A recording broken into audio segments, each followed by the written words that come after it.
Ladies and gentlemen, this is the main event. Oh yeah! Are you ready? And now, coming live from Wrestling-News.net and presented by Spreaker, it's Main Event Madness. Madness Unleashed. You can call into the show by calling 305-600-4708 and tweet us during the show using the hashtag MEM Radio Live. And with that, here are your hosts for tonight, John Curry and Mark Madison.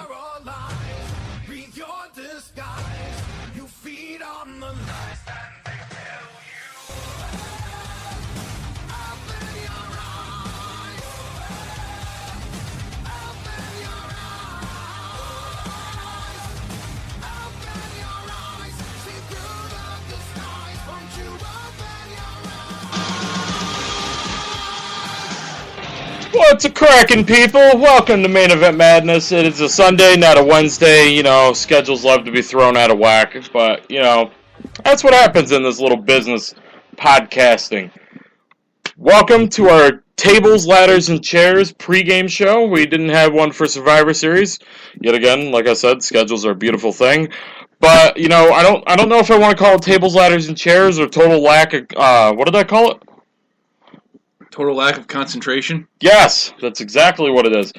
But before we get into that, guys, hope you guys are having a great weekend, a great Sunday. Thank you for tuning in. If you guys want to call us, the number to call in is 305-600-4708, 305-600-4708, and chat with us on Twitter, at John MEM Radio. I got with me today my friend, he's one of the hosts of Work in Progress, even though they've been MIA lately, Mr. Maverick Rooker. You can follow him on Twitter. And also, I have our new teammate. This is one that I've been, and I was just saying it to him off the air, this is something that I've been trying to get for the longest time. And, you know, he was with us earlier in the year, Wrestling's Rope Break, but now he's I guess you could say an official member of our team. And I'm excited to see what Main Event Madness, if indeed we are going to be working with PWP going forward, what kind of excitement we can create going forward. But at this time, officially welcoming to the team, Mr. Aaron Ramadanov of PWP, Pro Wrestling Powerhouse, PWPNation.com. How are you, sir? Great to be here, John. And like you said, I'm more than happy to partner up with you guys, and we'll definitely be doing some more work between Main Event Madness, Wrestling-News.net, and of course PWPNation.com. Absolutely, and that's another one. Guys, head over Wrestling-News.net, get your latest news and spoilers going into total lack of concentration pay-per-view tonight. I mean, TLC pay-per-view tonight, you know, for the 3 or 4 of you that are actually who haven't tuned out yet, and unfortunately Aaron was one of them. I'm sorry, buddy. You should just call it total lack of concept, because they literally have nothing going for them right now. I can't say that because I haven't watched. I've missed Raw. I haven't watched Raw since the Raw after Survivor Series. I can go into this blind, and they'll tell me everything I need to know anyway. Well, not to mention, that's the good production crew too, though. Yeah, but you also want to feel like you missed something on a Raw. You don't want to feel like you're just like, oh, this is true. I didn't miss anything special. No, you want to feel like you want to miss something special. That's why you tune in. But literally, when every night's like, shampoo, rinse, repeat, shampoo, rinse, repeat, over and over, it's like, oh, we're not going to add any conditioner or anything like that. It's just like, no. We're just going to be like, we're going to take a shit, we're going to wipe our ass, we're going to go take a piss, wash our hands, then do absolutely nothing and stand in the bathroom and nothing. Trying to make ourselves look fucking pretty. Hey, now. Wow. You know, Aaron, at least the last time you were on, I made it, what, almost the entire show before I dropped an F-bomb? Yeah, I'd say so. Congratulations. We didn't even make it on the air 4.5 minutes. You're quite welcome.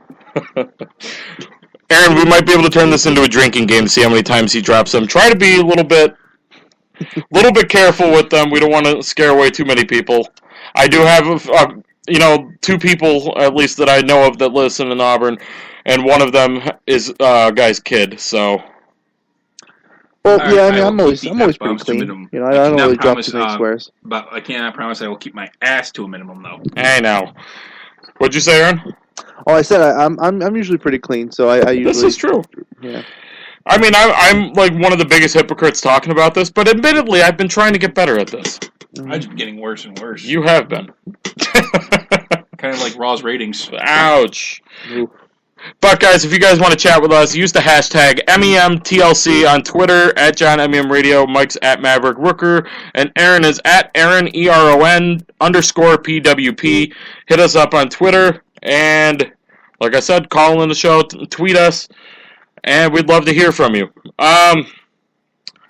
So there's a couple news topics I'm gonna get into later, but Aaron, before we even get started running down this pay-per-view really quick, what are you most looking forward to tonight?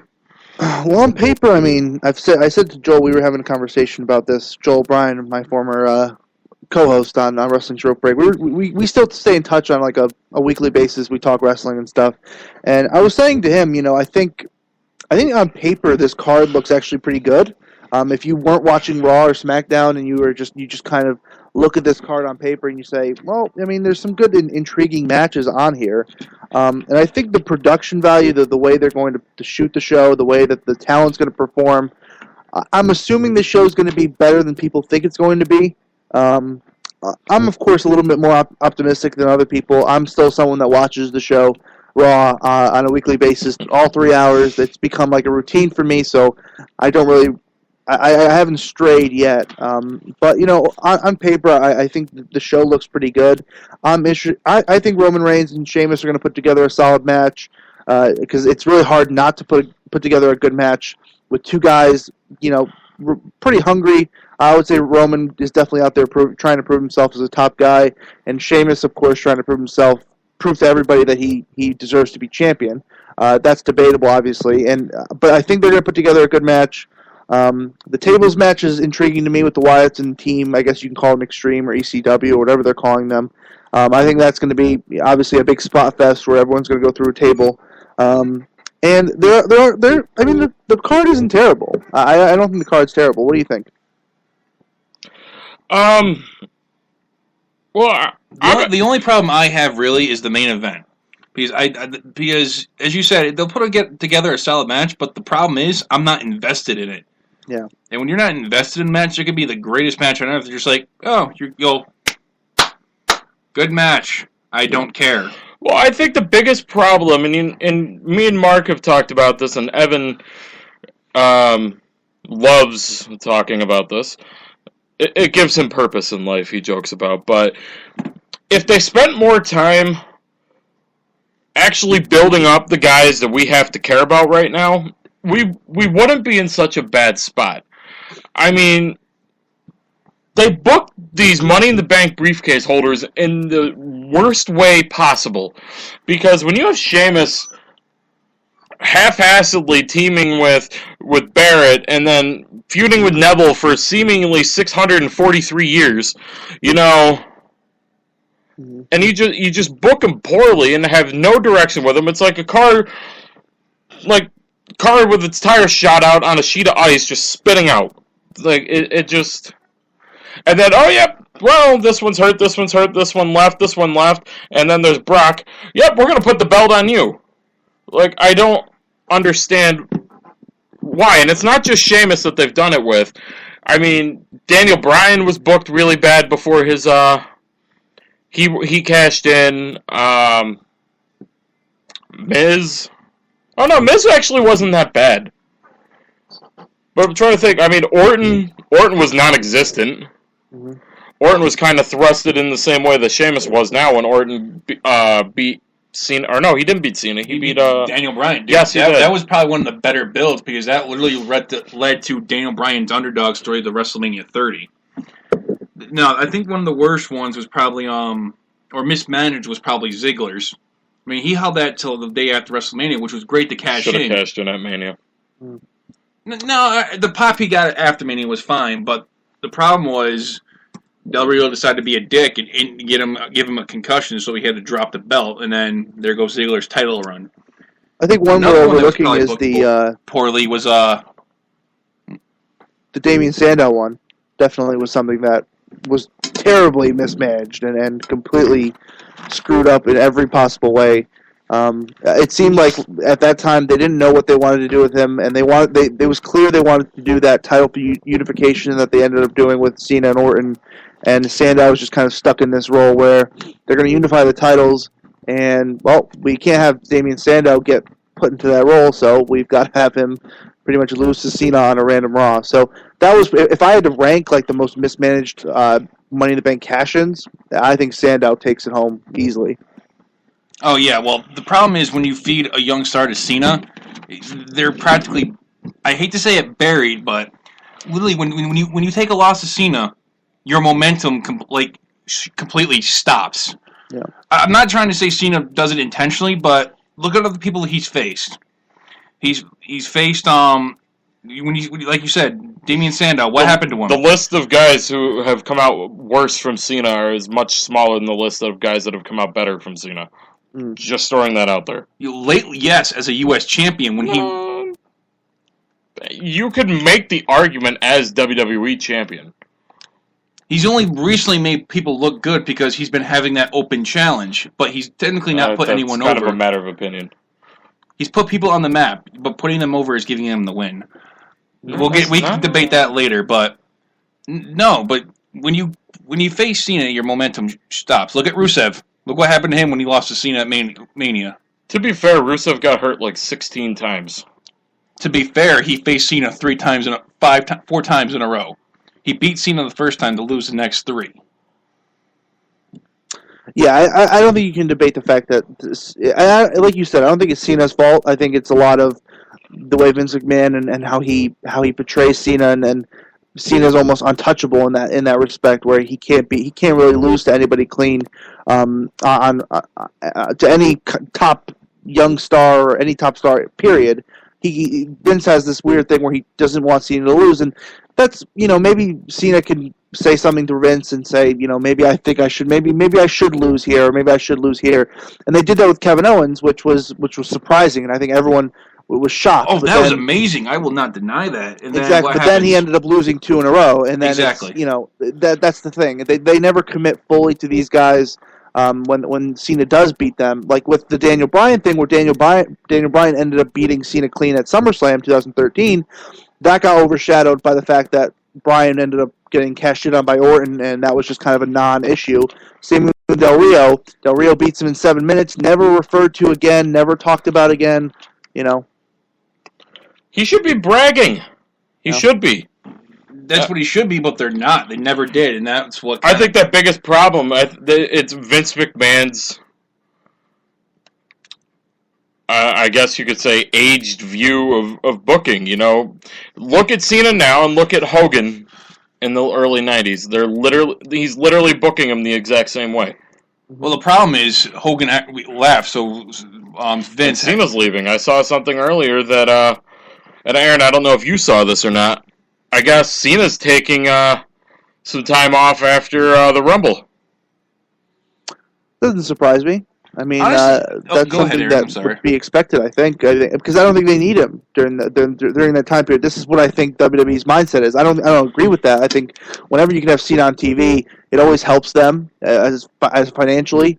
But I think the way they look at it is, we're in the middle of the Rumble, in the middle of WrestleMania, and Fastlane is this weird pay-per-view that no one really cares about. So it really doesn't hurt us that much if he is gone, because no one's gonna care anyway. As long as we have him back for WrestleMania, we'll be fine. And that's their twisted mindset that WWE has, where they don't really care about the long-term or B pay-per-views. They only care about selling tickets and selling network subscriptions for their big events like the Royal Rumble, like SummerSlam, and of course WrestleMania.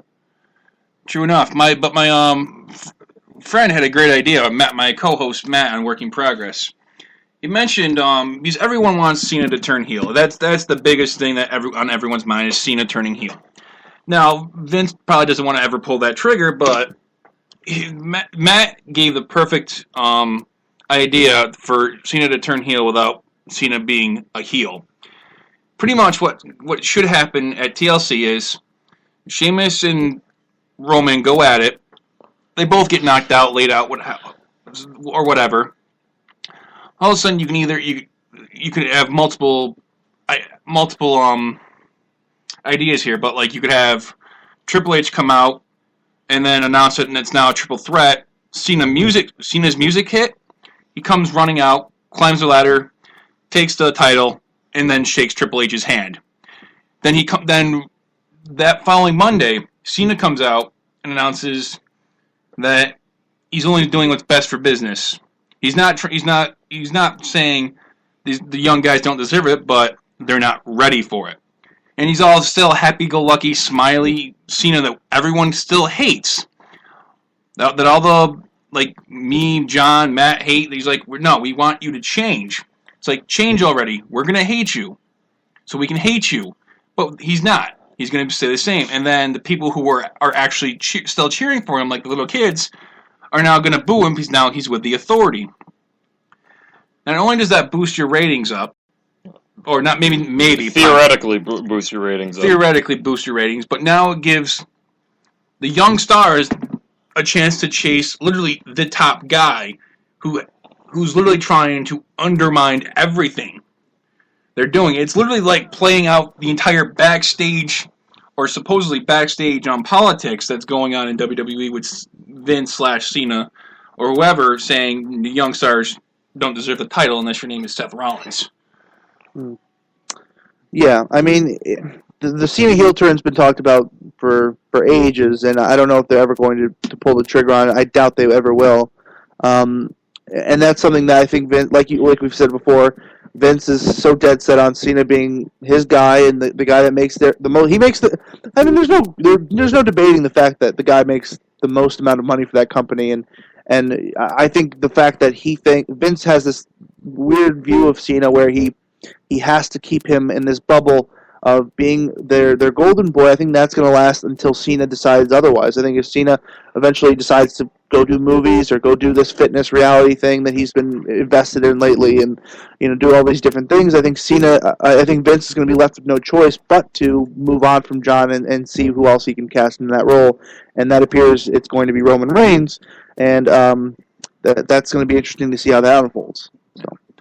Very true, and that's what's going to force Vince's hand is when Cena wants to leave. But I wonder if that's starting to happen now.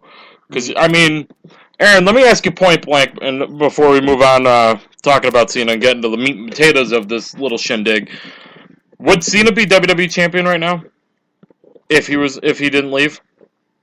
If he wasn't on break? Yes. I think that'd be very possible. I think if they were going to see, I don't know. I mean, I think there's a very big possibility when he comes back that he could be cast into that WWE title picture with Sheamus because, and I don't want to get into the predictions part yet, but I think Sheamus walks out with the title tonight in some form or fashion. I don't think many people think Roman's going to walk out the champ tonight. And I think this will be because if Roman loses tonight, there's no real reason for him to get another shot at the title. So the only thing I could think of is for Cena to appear on Raw tomorrow night and be cast into that role with Sheamus going into the Royal Rumble, going after the title, and then you have the Sheamus Cena thing where Roman could be maybe put into the Rumble or maybe he's just sitting back and doing something else. I don't know, but I think the overall goal for me, I personally, when you look at this WrestleMania 32 card, and you look at how they're going to book this WWE Championship, I'm hoping to God that Sheamus is not holding the title going into Mania. I don't think that's what they're going to do. I think they're smart enough to know that that's not going to sell tickets.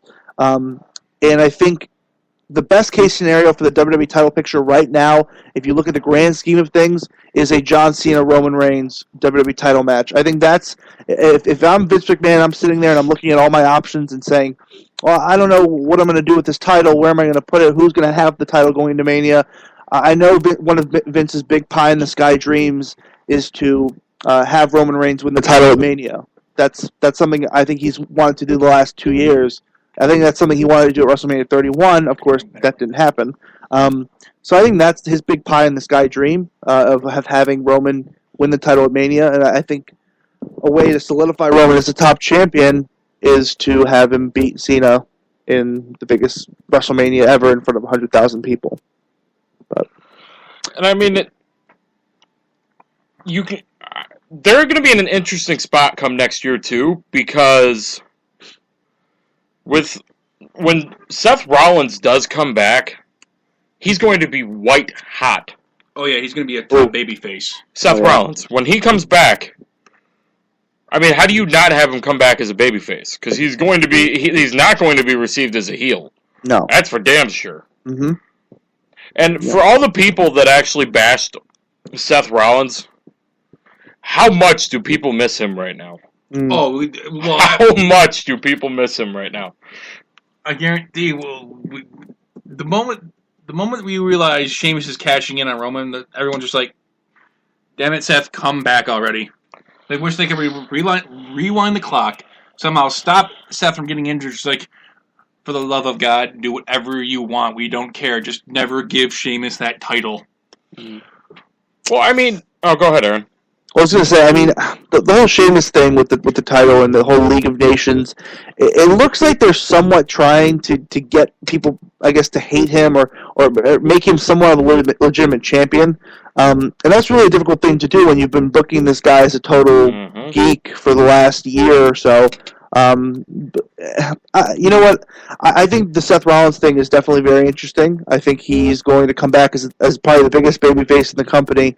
And it reminds me a lot of the Triple H comeback in 2002. Absolutely, right there. When he comes back, I think people are going to be behind him 100%. And I think that the storyline's almost built in with the Sheamus thing, where Sheamus is going to be their new, I guess, face of the authority.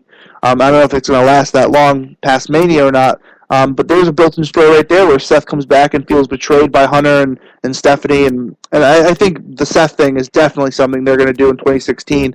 And I wouldn't be surprised if Seth is their top guy as far as a babyface is concerned. Of course, barring that they continue to push Roman to the moon. Oh, they'll continue to push Roman. The question is, will the fans receive him? Yeah, they have been a lot more. Yeah, and it's unfortunate because I don't know if it's you I'd said this to, or if it was Matt that I said this to. You probably said it to both of us, where it's like we're booing for the. It's who do you hate more, Sheamus or Roman? And that's not a situation that you want to be in. And no, Mark, I don't hate Sheamus. I hate how he's booked right now, and I don't like that he's champion. But I don't hate Sheamus. I want to like Sheamus, but I don't hate him. But you want to hate Sheamus, but you don't want to hate him in the right way. You just want to be like, get off my screen. He's not getting booed for being a heel champion reason.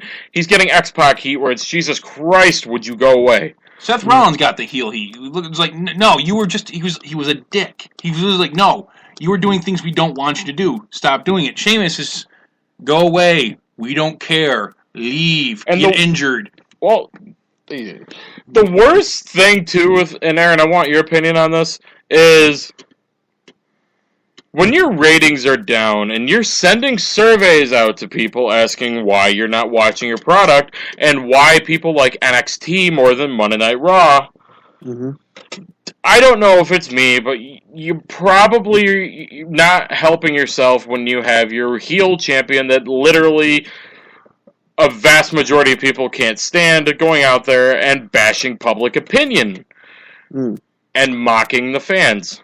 I know that's a heel thing to do, and I'm coming off as a little bit of a mark saying it like that, but I think you get what I mean, where, legitimate gripes about what's wrong with the direction, and Sheamus makes snarky little comments about it. Yeah. You're alienating those people that you really don't want to alienate. I'm sorry, go ahead. Yeah, I mean, we can go into what's wrong with Raw. We can sit here and talk about what's wrong with Raw for a long time. But I think the core issue here of Raw is it's too long. That's it. That's the biggest problem with it. It's too long, and you're asking these writers, these 29, 30 writers, and Vince McMahon and all the people he trusts to write a brand new show every Monday, 3 hours long, plus a whole show on Thursdays that's 2 hours long.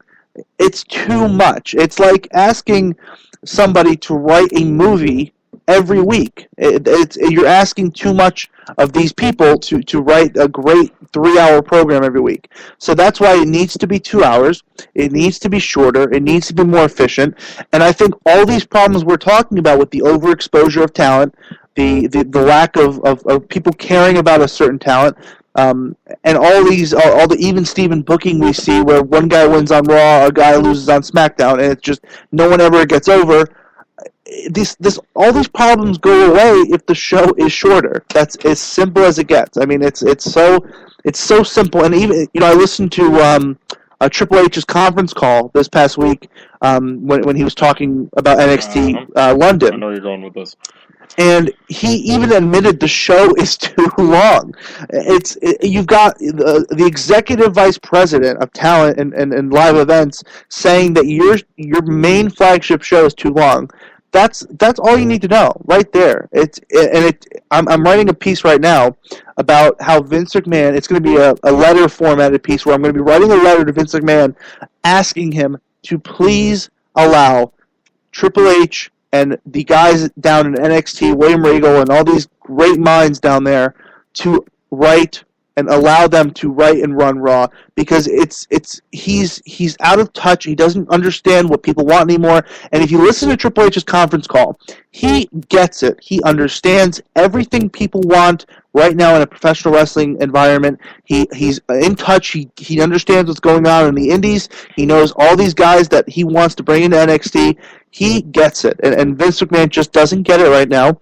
And I think he's a guy that's just sitting there wishing. He's like your grandfather. He's wishing it was the old days again. He wants it to be the old days. He wants things that he thinks of to get over, and they're just not anymore. So, like I said, I think the biggest problem with Raw, the time. It's 3 hours long. It's too long.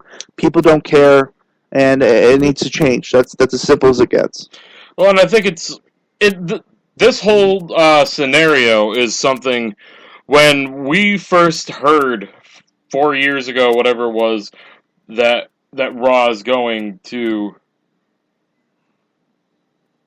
I don't understand. Hold on.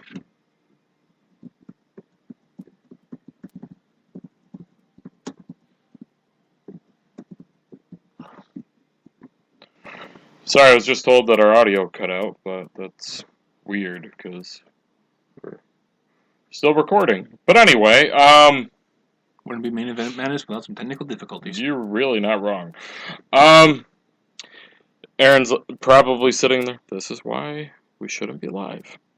And to every point, you are correct. Yeah, well. But there's no. It's always funner to do a live show, though, isn't it? Sometimes. For the most part. Oh, you got me dropping an F-bomb in the middle of Well, I mean, nothing can go wrong when it's live, right? That's one of Vince McMahon's pristine sayings. So that's what Raw needs. Is more things. It's like spontaneity. It's just like, oh, that just happened. Not of the nature we're talking about. Oh, like you didn't laugh when DX was like, don't press that button. Don't press the button. No. That was planned. Like half of the stuff going wrong, isn't planned. That's where he said, "My name is Armando." When you realize they're just messing with the live broadcast. Granted, it's all just fun. It's all fun and games. I get what you're saying, but you want stuff like stupid things. Like all of a sudden you hear like Jericho on SmackDown. Go back to what was it? Go back to Toronto. I'm from Winnipeg, you idiot. Exactly. You want to see something like that just because it's something like, was he supposed to do that or? Well, I get what you're saying, but no, we're just making the point that you said it's better live, and it's more me being stubborn than anything else, because if we did cut out for like 5-10 minutes, this was recorded, which, by the way, Aaron, we are not live on Sunday. Just throwing that out there. Okay. So, if this happens like it did last year, were you on with me last year for this or no? For what? The holiday one last year? I think so. I remember something like that. I was gonna say, I want to say you were. I know. I know Kyle was, which maybe I'll talk to him and see if he wants to do it again. It's becoming a logjam though of people. Yeah. Like Wayne told me today, you have my word, I'll be on next week. Bozo the Clown next to me saying he'll be on next week. I think you said you were going to be on. No, I said I wasn't going to be. I will not be here next week. Why not? Aaron, convince him. Please. Come on. I wonder if that's what Vince McMahon says when he to the crowd. He's like, please, watch Monday Night Raw. Please, cheer for Roman, please. Well, we might replace a mic with a mic next week, so it's okay. But, no, basically, long story short, that any of these technical issues could just be clipped and cut it right out. Yeah, but that doesn't make it fun anymore. It does when you see the numbers come in better, because there's not... But anyway... So you're saying Raw should be taped every week? No, what I was getting to was... It's a scenario when we first heard that Raw was going 3 hours, we knew this was going to happen. We didn't know. We thought it would be good for like a while. We didn't realize how long it was going to keep going. When we realized how long it was, it's like, this is just going to get worse and worse. Well, when... Oh, go ahead, Aaron. Well, we understood that it was going to be a daunting task for the writers to come up with 3 hours every week instead of 2 hours. And I don't think we understood that it was going to be this bad. I mean, let's put it this way. There are still great episodes of Raw. And not recently, of course, but there was this span going into into Survivor Series, where they had like 2 or 3 good weeks of Raw in a row, where they were focusing on wrestling and having long matches. I think they were like, on one show, they were like 20-minute matches, and it made the show go by really fast. When you have interesting, good wrestling on your program, which it doesn't sound like it's any rocket science. I mean, you're a wrestling program. Your name is World Wrestling Entertainment. You focus on wrestling, the show's going to be better. I mean, that's just facts. It's been proven over a long period of time that when you focus on the wrestling, the show is better. They get caught up in this thing where they have this 20-minute promo and they need to do all these things and they need to plug this and plug that and recap this, and it just becomes a task to watch 3 hours every week. And I think that just goes to the fact that the writers can't come up with 3 fresh hours every single week. It's too much to ask. Well, one thing I saw, and I'm gonna mention this again on Wednesday. WWE said another survey about a brand split. And if you guys are frequent listeners of the show, this is usually a topic I harken back to at least once a month, if not a little bit more or a little bit less than once a month, maybe once every 6 weeks or so. I mention it, but is that something that could help this once everybody's back, or is this right here proving why it wouldn't work? Well, for one, if you're doing the brand split, you need to cut Raw in time, because if you just have a 3-hour show, you're literally telling people to say, oh yeah, we have more on this show than on that show, so watch this show. Back when the brand split was big, which was when Eric Bischoff ran Raw and Paul Heyman ran SmackDown, SmackDown was getting more ratings than Raw at one point, because Heyman knew what he was doing. He's like, we are wrestling, so people want to watch wrestling, so I'm going to put wrestling on. And Raw was more, oh yeah, we'll talk, we'll wrestle, we'll try to probably try to reach people, but Heyman's just like, I'm just going to give people who are watching this what they want instead of trying to direct everything. But if you do the brand split, you have to reach, you can't do that because people say this is the best roster we've ever had, and it's true. But because everyone's injured, and right now you have to do the brand split at the right time and with the right people. Like, SmackDown's ratings are probably worse than Raw's. I'm pretty sure. I don't ever watch SmackDown because it's always taped. If you can do like a live show every now and then with a SmackDown, it would help a bit more. But then you have to put some major top stars on SmackDown. Or better yet, make SmackDown an NXT kind of thing where it's the young guys doing their thing, and Raw's all the top heavy guys, like back in the day as well. There was a few key guys like Taker, Eddie, and there's some other people on SmackDown when Heyman was running. I can't really think. But then Raw was your Shawn Michaels, your Ric Flairs, your Triple H's, your maybe your Edge. But what are you talking about? Which year? Sorry, I was putting out a poll for Twitter. Sorry. It was like when Heyman, like you had doing your. You had SmackDown. You had Undertaker, Angle, Lesnar, Cena, Mysterio. Edge was hurt at the time because he had Eddie Guerrero, Eddie Benoit. But Raw was very weak. Exactly, with talent-wise. I mean, you had Shawn, Triple H, and stuff, but that was it. They tried Flair, Booker. Well, Flair was there. But that's brief stint with Goldberg. Yeah, but I mean, Booker, brief stint with Goldberg. I mean, Goldberg, Steiner, and Nash collectively maybe put together a good 6 months. But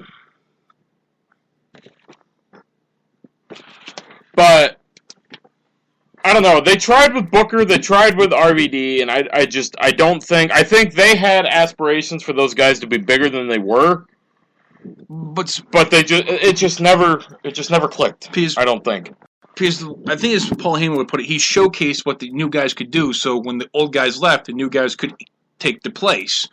But that's not what they're doing. They're literally, I don't want to say not like relying on Cena, but all the guys that have been there longer, they're giving them more than the young guys, and really you need to give the young guys a bit more.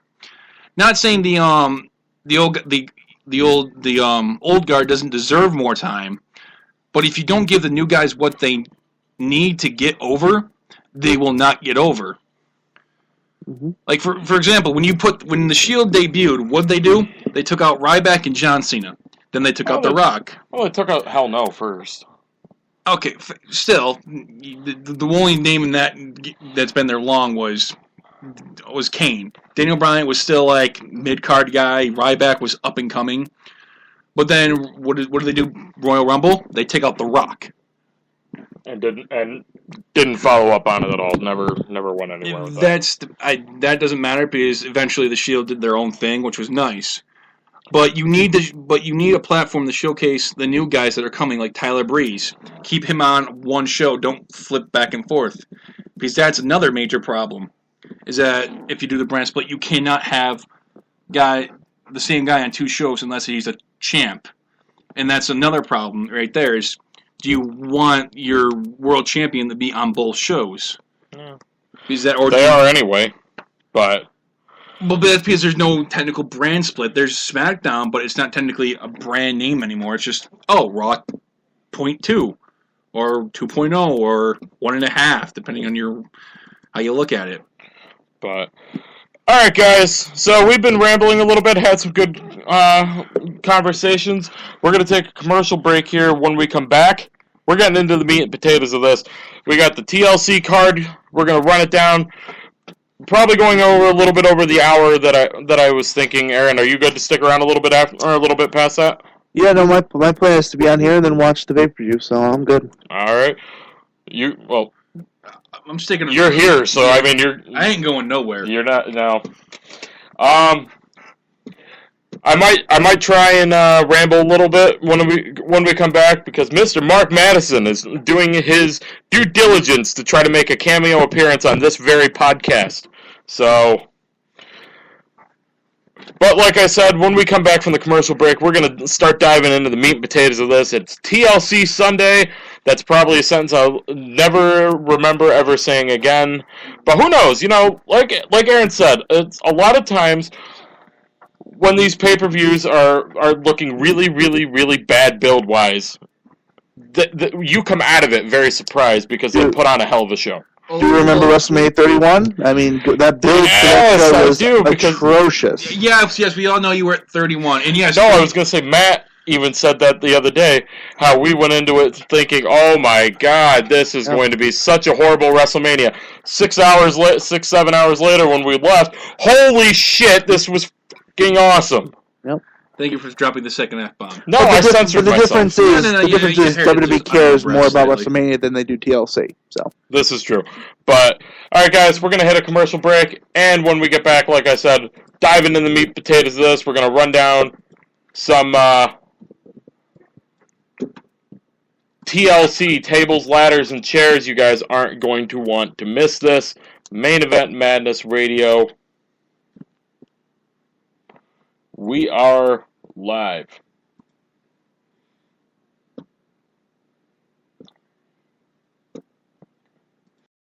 From the associate producer of The Wrestler, and in the tradition of Joe Franklin and Ed Sullivan variety talk shows, Evan Ginsberg's Legends TV features an eclectic mix of legendary million-selling musicians, indie artists deserving greater exposure, and colorful pro wrestlers. Co-hosted by Steve Ludwig of Classic Pop Culture Radio, the show airs live every Saturday, 11 a.m. Eastern at MadhouseTV.com and LegendsTVNYC.com. Martha Wash, Crown Heights Affair, Lanny Poffo, Nicole Bass, and other legends have joined us. You missed the birth of your mother and father. Don't you dare miss Evan Ginsberg's Legends TV. So you decided to check out Main Event Madness, and now you want to know how you can get the latest news about the show, the hosts, guests, showtimes, and more? Well, the answer's simple. Facebook. Head over to facebook.com/maineventmadness and be a part of the hundreds who have already liked the page and are the first to know everything you could ask about Main Event Madness. Facebook.com/maineventmadness, the official Facebook page for Main Event Madness Radio. Life's about working. Life's about progress. Why not put them together? Well, we did. Working Progress is here, the Fans View podcast. Matt Brees and Mike Rooker take the latest news and rumors in the world of pro wrestling and added some NFL and more and add a fantasy spin to it, and you get Working Progress every month only on memnetwork.wix.com/home. From the ashes of our old website comes a fresh new face from Main Event Madness. MEM Network is here. Check out all of your favorite episodes of Main Event Madness, Working Progress, Wrestling's Rope Break, and Evan Ginsberg's Legends TV. More shows to be announced in the future, but check out memnetwork.wix.com/home, where the madness runs wild.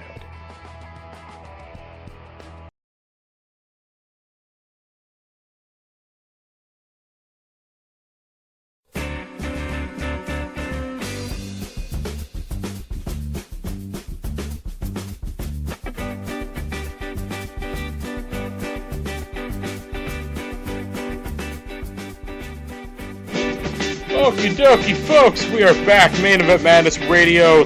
Tables, ladders, and chairs. Total lack of confidence. Total lack of concept. I don't even know what else other acronyms I can make for it. Pre-game show. Hope you guys are having a great Sunday, a great weekend. Thank you for taking time out of your lives to come listen to what I've got to say with my two compadres. And we've had some good conversations so far. If you guys miss it, it's going to be up on VOCNation.com and blogtalkradio.com/VOCNation this Friday, 6 p.m. Eastern. And you guys can check out an encore there. Also, Spreaker.com/show/maineventmadness. And MEMnetwork.weebly.com/home. I haven't been on that in a while, and I almost forgot my own website name. That's just sad, my friend. You know what I need to do, Aaron? What do you need to do? I need to get a hold of my old partner in crime. Mm-hmm. See if he can't get that little maineventmadness.com thing back up. Yeah. Because MEMnetwork.weebly.com/home. That's just like a really long name. Yeah. Especially if I was going to go with maineventmadness.weebly.com/ Yep. But, I hear you. And possibly soon, you guys will be able to check us out on pwpnation.com. Yeah, we'll be posting the shows up on there as well in our podcast section. Awesome stuff. And all right, so I know I said I was going to try and ramble a little bit. That was the extent of my rambling. Which, by the way, you guys could also check us out on Facebook, facebook.com/maineventmadness. You guys can see the latest. I forgot to talk about all this because I got into my amazing introduction of Aaron to the show that I didn't get a chance to talk about it. So December is going to be a very busy month for us. This Wednesday we have Mr. Mark Madison having a one-on-one conversation with Global Force Wrestling owner Jeff Jarrett. So you guys are not going to want to miss that. That's going to be on the show this week. Also, we're going to have a 2-part holiday special. Mike's bailing on me because he's a loser. Bah humbug. And I'll have Aaron with me, Mr. Aaron Ramadanov, making his, well, it wouldn't be his official. No, because are you going to be on Wednesday? Yeah, I'll be on Wednesday. So never mind, I'm a week ahead of myself.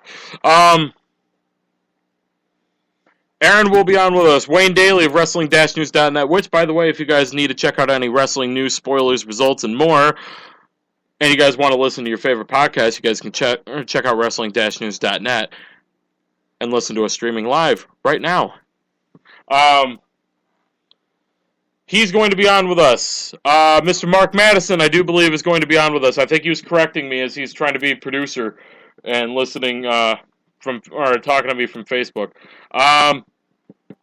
Possibly a couple other peoples. I don't know yet. Peoples. We had one working progress host on this week. I do think we should try to get the other one on. Especially since it's been about a year since he's been on the show. Has it been that long? Yeah, it's been that long. And also, we're going to have 2 encore presentations of 2 of our best interviews we've had all year. You know, the end of the year, the holidays, it's a time to reflect on your year.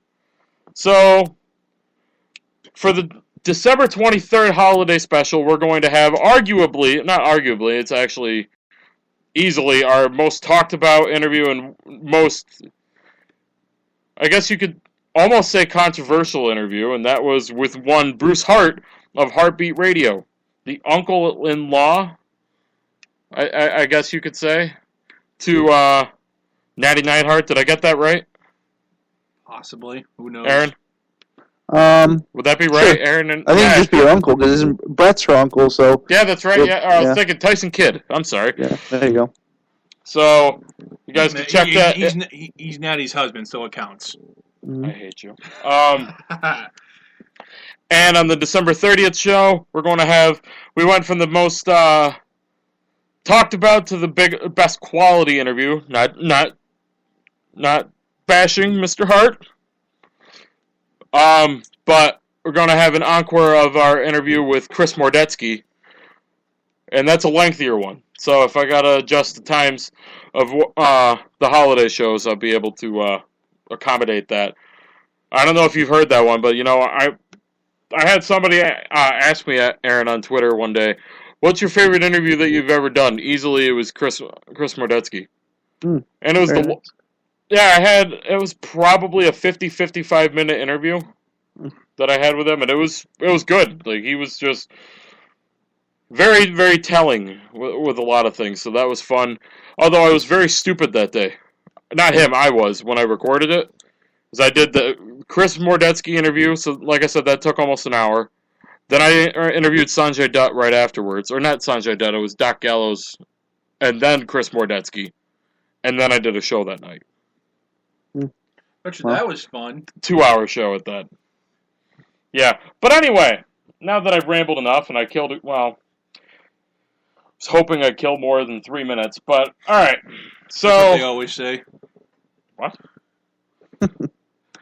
So, let's look at this ye old tables, ladders, chairs, stairs, kendo sticks, and everything else card, Aaron. Mm-hmm. Please tell me the Becky Lynch versus Sasha Banks is going to be more than 4 minutes long. I would hope so. The pre-show is like usually an hour or 30 minutes. I don't know what time it starts tonight, but I would think they're going to get at least 10 minutes. I mean, you'd hope so. Really? And I don't know why this is not on the main card. This should be on the main card, but... Well, I guess, unconsciously I rambled enough, Aaron. Well, you didn't even give me a chance to try to make some kind of snarky intro for you. He knows better than that. And now he's clamming up, waiting for me to do my snarky intro. I don't think he knows he's on. I don't think he knows he's on either. No. He's going to come back in about 5 seconds. Am I on? John, are you here? I guess I did unconsciously ramble enough because I have on with us now also Mr. Mark Madison, my co-pilot. One of my Hey, doing, co-pilots, guys? I should say. There you go.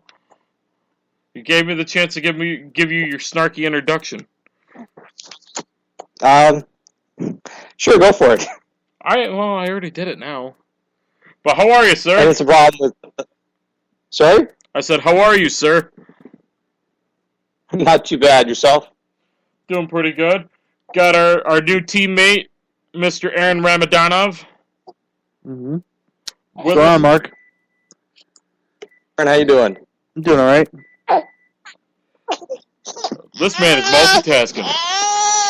Youngest podcaster in history right here. There you go. Made her debut. Yes, she did. Or his debut. I don't know if it's a boy or girl. I should know this. Nothing from you? No. All right, so who do we think wins, Aaron? Becky Lynch and Sasha Banks. Like I said, I think this match will get at least 10 minutes. And I'm gonna go with Sasha. I think they're somewhat protecting her. You couldn't really tell that by the ridiculous dancing that she was doing on Monday Night Raw with a unicorn hat on. She's gone from being one of the most respected women's wrestlers in the business on NXT to being in a segment where she is dancing with the New Day and Team Bad with a unicorn horn on her head. It's incredible how WWE just destroys any hope of wanting to see these people get elevated on the main roster. So I just hope Sasha can overcome it. I think people like her enough to where she can. I find it odd that the fans chant and cheer and want Sasha on TV, but then when she's on TV, they don't care. It's just a weird mix of just weirdness. But I'm going to go with Sasha here. I think she needs to win this match. It would only make sense, so I'm going to go with Sasha. I gotta agree with you on that one. Sasha needs to win this because when really the fans are chanting for a person and anything, it's just like when she's at ringside, we want Sasha, we want Sasha. It's like the fans want it; they are hungering for it, and there's only so much you can do to keep her back until the fans are gonna get annoyed at it. I mean, granted, I can see. I don't doubt WWE is going to try to hold her off till Mania for a title match, which would be great. But if they hold out too long, that fire will go out. Mm-hmm. But if Sasha wins in a good solid match, it will allow the flame to go a little bit longer, hopefully.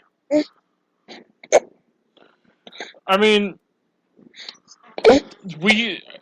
as much as we all want to see Sasha get elevated and, get into the title picture of the Divas division, can I be the pessimistic SOB?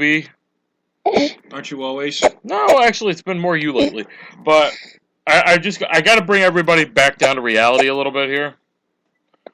Mm-hmm. We have Nikki Bella coming back, not in the not so distant future. I would be happy as hell if I didn't see her for another year. I think WWE is smart enough to know that. Maybe maybe that sentence is just ridiculous, but I'm assuming they're smart enough to know that that the fans just aren't into Nikki Bella at this time, and they need to continue with the girls of Becky Lynch, Charlotte, Sasha, even Team Bad and what they're doing. I don't know. I just think they're smart enough to know that for right now, let's just keep Nikki away until they eventually bring her back. Maybe I just hope they keep her away. I really do. I hope that they don't bring her back. I don't get why. I'm trying to think of how to word it right because I know Mike's just gonna crap right all over everything I say. Yeah, express it carefully, John, but I'm willing to listen till the end. I don't understand why people like Charlotte as much as they do. Oh, I thought you were going to diss Sasha Banks. No. I know. I know it was, no, God, no. The reason I think people... Sasha's the boss. Literally and figuratively. No kidding. I think the reason people are behind Charlotte as much as they are is literally because of the name. I don't mean to doubt or disrespect anything that she's done on her own. I guarantee everything she has worked for, she has tried to do on her name, not her father's. But what they're doing right now is because, oh, she's Flair. Oh, she's bringing Flair to the ring. It's like, yay, we get to see Ric Flair again. And he's not even wrestling. He's just there. It's just like, it's nice to see the Nature Boy. It's like, that's why we like her. Because she's bringing back the Nature Boy Ric Flair. I tend to disagree. I think a lot of what people like about Charlotte is that they remember how great she was in NXT and how she was probably easily the best champion, at least women's champion they've had down there.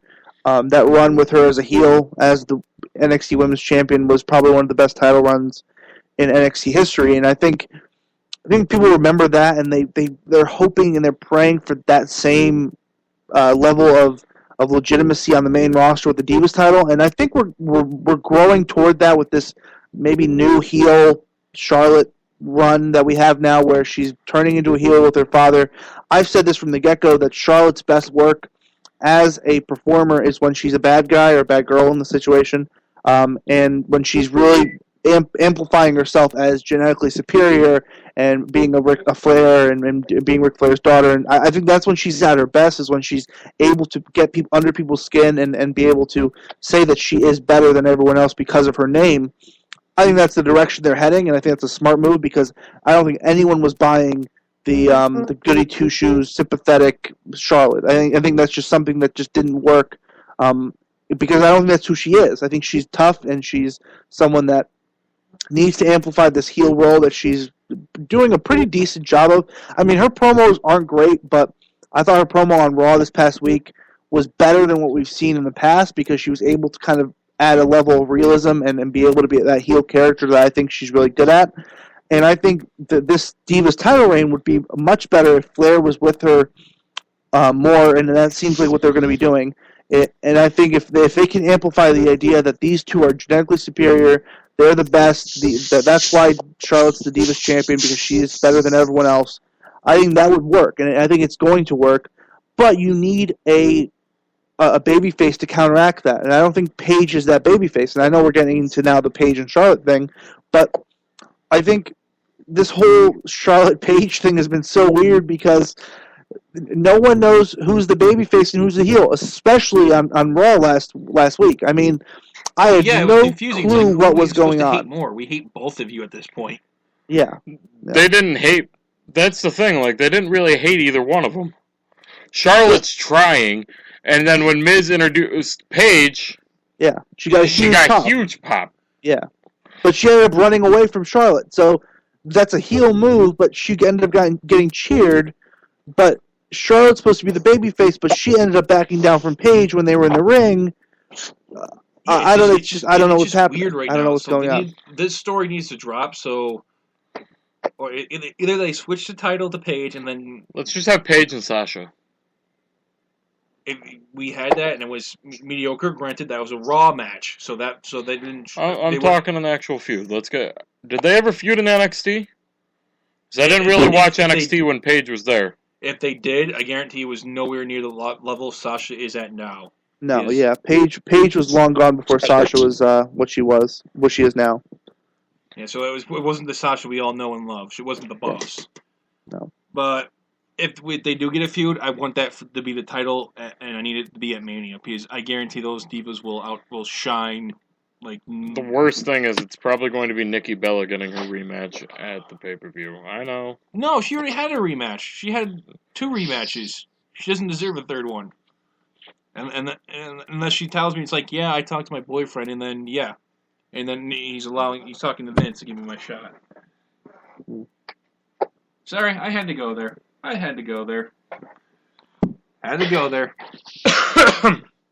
I just don't need to see Nikki in another title feud. Literally, no one cares. We have better divas now. We have better women's wrestling now. Yeah. All right, seeing as we were already talking about something. Oh, go ahead. Sorry, but I mean, it's not to say that Nikki hasn't improved from where she was Oh at. no, she's improved Because greatly. It's just no one cares anymore because now there's people that are completely better than her. Well, they've created some, I don't want to say disparity, but they've created difference, right? They've created options. They've given other people a reason to believe in more than just one person. So, yeah, everybody else was flat and dry, but they're kind of just starting off. Really, Alicia Fox and Brie and Nikki, they were really behind the 8 ball because everything was stale. So they never really had a chance to kind of cut their teeth if everything they're in there is doing 5 and 6 minute matches, where now your Charlottes and now you have your Pages and everybody that everybody had heralded as is it as well.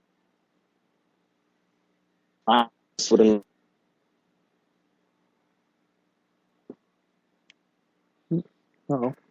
Run that again, Mark. I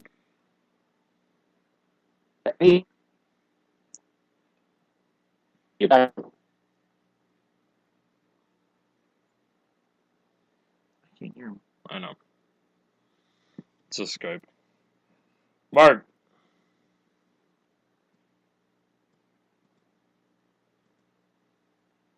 Well. Okay.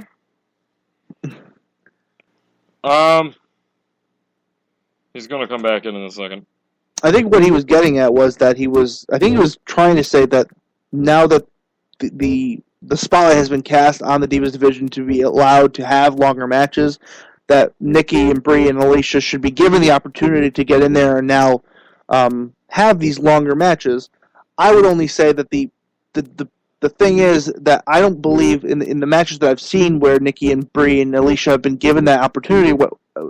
I don't think they can keep up with a Sasha, a Becky Lynch, a Charlotte, even a Bayley. If she were to come up, I think there's such a gap in between the two where you have these upper echelon women that can really go, and then you have these women that have been on the main roster for so long. And I'm not saying they can't get better. I think Nikki has improved immensely. I think Alicia Fox is a incredibly underrated talent as far as a wrestler is concerned. I mean, all you have to do is ask Gail Kim on who she would love to have a match with, and she said on multiple occasions that it was Alicia Fox because she hits so hard, and that people really don't understand how good she is, and I don't think she's given the opportunity to show how good she is, because I think she really is pretty good. And Brie Bella, I've never really liked Brie Bella in the ring. I think the only reason she's somewhat over is because she uses her husband's moves, and that Brie mode she does in the middle of her match is absolutely atrocious, and I want to rip my ears off when she does it. Honestly, whenever she yells Brie mode, I'm like, cheap pop, brought to you by Mick Foley.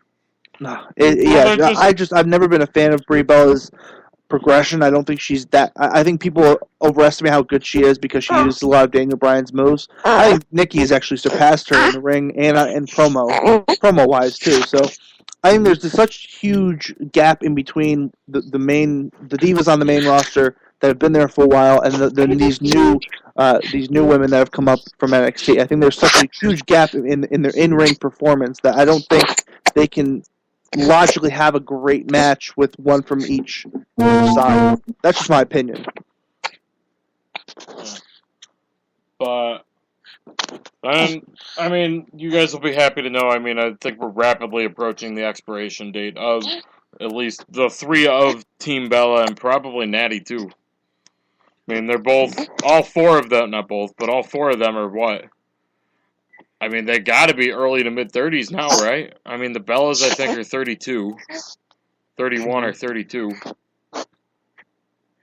And they've talked about leaving the company as well on numerous occasions where they've thought about maybe leaving, and Brie's going off to. I know Brie and Daniel want to have a baby or something like that, and she's thought about leaving. So like the millionth power. Yeah. And Nikki's probably going to try to trap Cena with the baby. There's a line for Total Divas. I was going to say, that might be an episode I might actually just watch just to see Cena just go apeshit crazy. I mean, I doubt he would. Listen, alright, I got to say this because you haven't yet.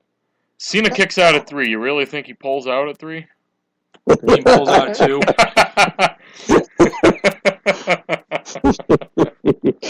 I had to. I'm sorry, but well done. Well done. Spoiler. I wonder if that's what he told Amy Do Schumer. it. I'll pull it out too. Oh, there wasn't no pulling out with Amy Schumer. It was all pulling in. All right, let's go to the next match. Yes, I was just about to. Ryback and Rusev, because, the innuendos only get better as this match goes on. Ryback versus Rusev with Lana. Rusev's got to win if you want to keep him as heel. If you have Ryback... What does him losing have to do with being a heel? He won't be a believable heel. He'll be like, oh, you're just a bitch now. He's not. He got hurt. He got, until he got hurt. And that's my point. It's like, if you have him lose now, it's just like, okay, you're... I think Rusev's reached the point, I hate to say it, but I think Rusev's reached the climax of where this character can go. Yep. I said it to Joel after his feud with Cena after WrestleMania 31. I said, Joel, this is his peak. This is where he's going to peak. This is it for him. And he was dead set against that. He says he thought that Rusev's charisma and his in-ring ability will get him over, and that the company loves him, and this, that, and the other. It's clear that the company has some, especially Vince, has some ill will toward him and Lana for, of course, the marriage thing and getting engaged and TMZ breaking that story or whatever. I think this match tonight will show where he stands as far as Rusev is concerned with the company and what they think of him and then what they want to do with him in the future. Because I think if he loses clean to Ryback tonight, which I don't think is going to happen, but if he does, I think that'll say a lot about how the company views him.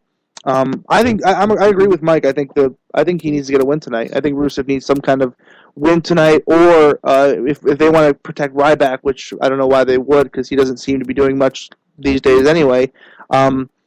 That maybe have Ryback win, but maybe Rusev beat him up afterwards. I don't know. I hate these type of matches where you throw two guys together for no reason. That both need to kind of be protected, and there's really no logical way to keep them both protected. So that we're gonna get some BS finish where it's gonna be a double DQ or a double count out or something like that. So this match doesn't really intrigue me too much, but I think a lot of what's going to happen tonight will tell you a lot of what they think about Rusev and Lana going forward. I don't disagree with anything. I mean, this is going to be my bathroom break, or I'm going to shut my eyes for a couple minutes match. So I don't care either way. I think Ryback's done nothing but flounder.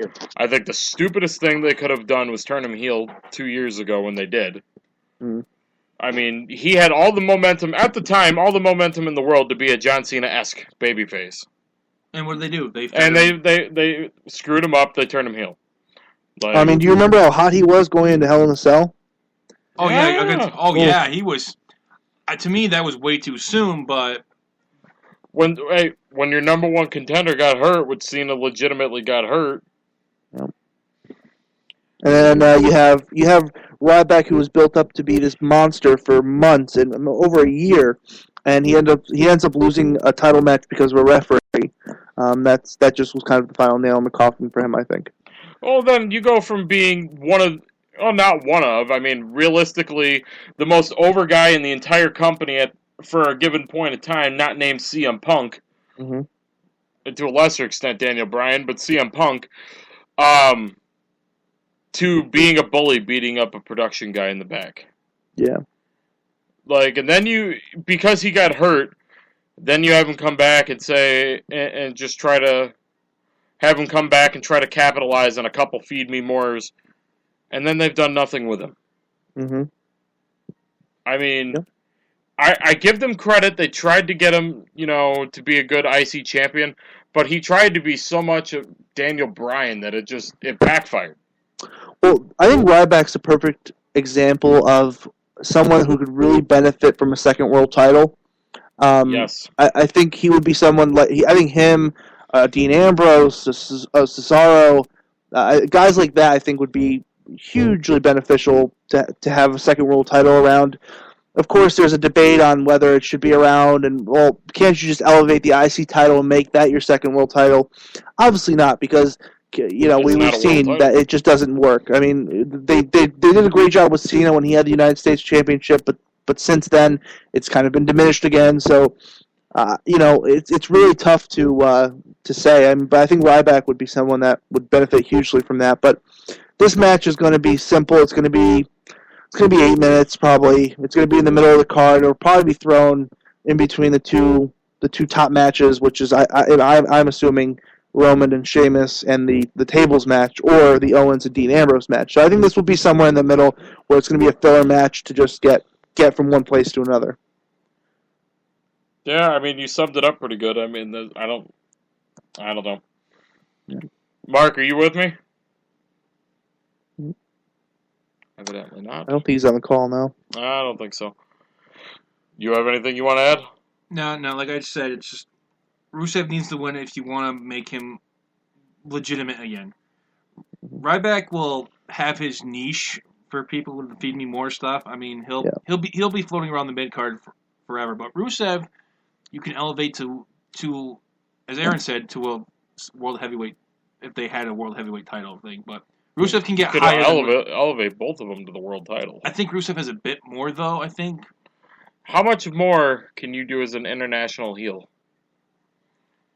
That's just the thing, too. A bit more than you can is just give me a chance to Feed Me More. That's just my opinion. Obviously, they could do better stuff. They could probably do something else, but that's just my opinion. Yeah. I don't know. Speaking of from one match that not too many people care about to a match that people care about the wrong person. Alberto Del Rio versus Jack Swagger for the United States Mex America Championship. I truly don't give a damn. I could care less who wins. If it was Swagger, yay, I'm going to have a high United States champion. If I have Del Rio winning, it's like... That happened once.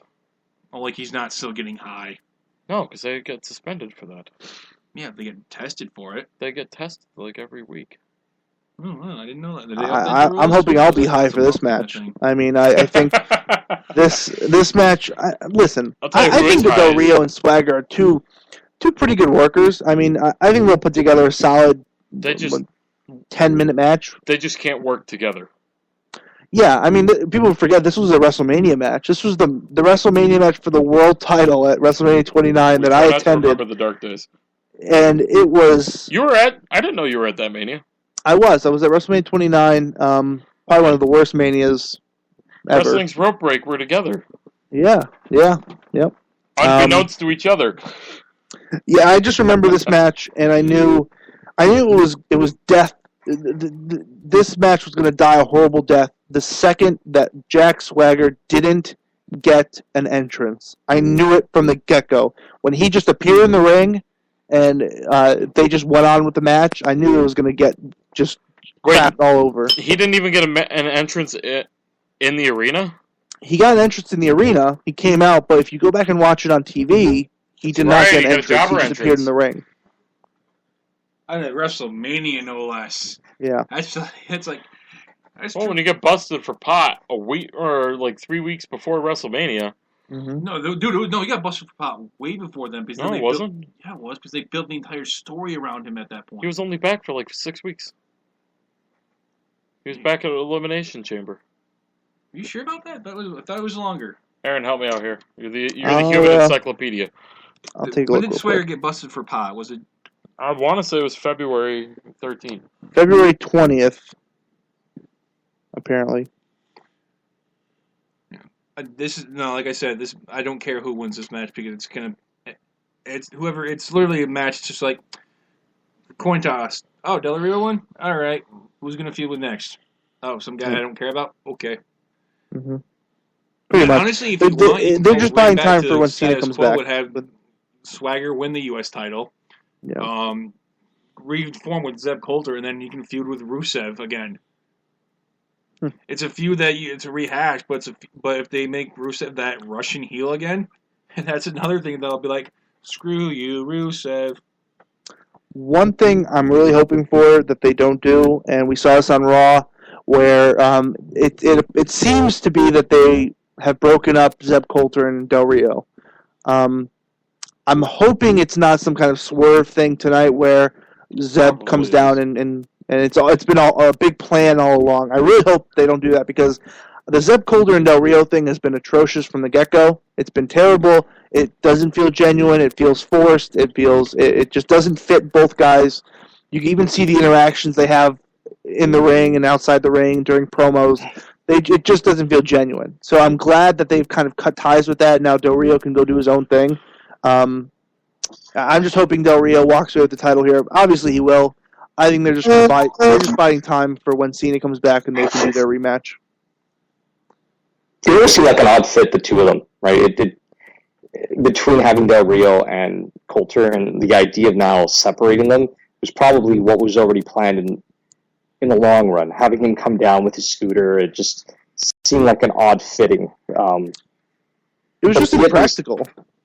It was. It just, how do you have somebody take him seriously? He's going to speed off? I don't know. I mean, he got two big laughs, two big pops on Raw when he would just stare at the guy that was yelling at him and just scoot away, and people would bust out laughing. I mean, it was. I know, but it wasn't intended to be humorous. It was intended to be serious. But they just, I don't know. It's been really weird, and I'm hoping that they don't do some kind of swerve thing tonight where Coulter ends up costing Swagger the title, and it was planned all along. I just hope they don't do that. Well, the word that I've heard early on is that this was never a long-term plan anyway, and now it kind of makes no sense to have him with both Coulter and then being with this League of Nations, whereas his allegiance, whereas the importance, because United, it seems like all those extras, Lana's not a part of it, and Coulter's not a part of it when they're all with Sheamus. And when they walk out individually, they walk with whomever it is that's representing them. So either that's going to happen or that's not going to happen. They got to make up their mind. Mm-hmm. Sorry about the Skype connections, in and out and feeding. So it was a challenge the last half an hour. It's all good. The ECW Originals against the Wyatt family. Are we going to see a televised murder? Because I feel like we are. I'm not going to lie, I'm looking forward to this just to see everyone's, literally, you get a table, you get a table, everyone gets a table. Did they, they still have all the tables with their names on them. Do they?